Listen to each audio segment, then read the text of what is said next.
So my breakup video has been more or less a success. It has succeeded in releasing all the stored up frustration and anger I had at the time, and it has succeeded in bringing in dumb comments from all my ex's friends, who are mostly dudes, who think making obvious repetitive statements about my life constitutes a win for them. You don't have a job or a car. Well, you don't have talent or a fan base. It's like you just want to fuck her, that's all that this is. You want her to see you as some knight in shining armor defending her honor. Well, I wish you the best of luck in that regard, although I don't think it's viewed as sexy when you come onto my video and embarrass yourself in the comments section. Somehow I'm managing to outwit a couple of horny, stupid guys.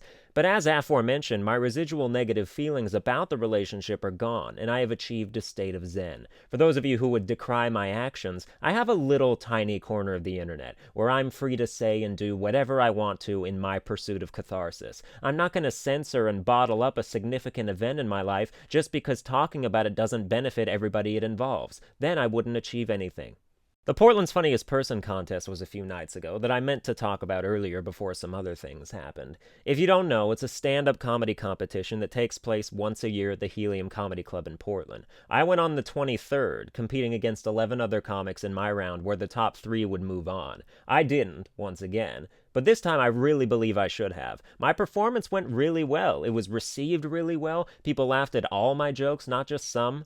Of the 3 people that did move on, one of them was inarguably better than me. Just the crowd was on the floor for half of it, and I was sitting there laughing and being pissed off at how good he was doing at the same time. That's a good set right there. The kind that makes you seethingly jealous while you laugh. He looked like Daniel Radcliffe if instead of becoming an actor, he got a job at a marijuana store. He was telling weed jokes, which in Portland makes crowds erupt on principle, but I was laughing anyway, so it must have transcended.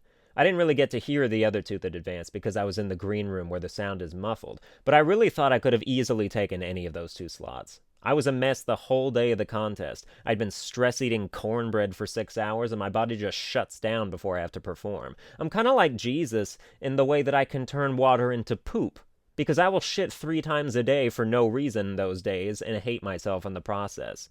Once I'm actually on stage, it all melts away. I just have a little dry mouth, but otherwise I'm fine because I know there's no way out but through anymore. My set consisted of jokes about 4th of July and fireworks, which went pretty well. Then it moves on to my opinion of how high school wrestlers and prom losers treat autistic kids, which is based on material you may have heard in my previous streams of consciousness.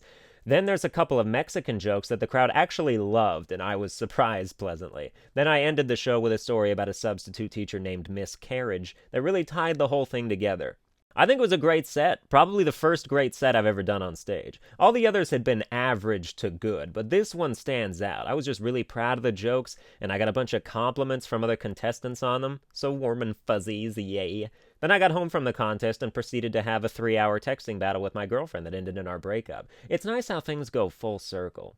And if I may, not to harp on the subject, but if I can explain this a little bit with a more agreeable style, I'm the kind of guy, when I get into fights like that, I'm really calm and logical and pretty emotionless about it, which I know doesn't mesh well with certain personalities. If my girlfriend tells me something hurt her or she didn't like something, I can't just take it at face value. I want to figure out the underlying causes of why it bothers her and see if maybe we can make it not anymore. She didn't want to do that ever. She had her things that I was never supposed to go near or even mention, and I couldn't accept that. Psychological issues can be fixed. Phobias, things that push your buttons, those can be reasoned. And maybe I'm not supposed to be a personal therapist as a boyfriend, but it's what I gravitate towards. I don't want to accept things, I want to fix them. Thus, conflict.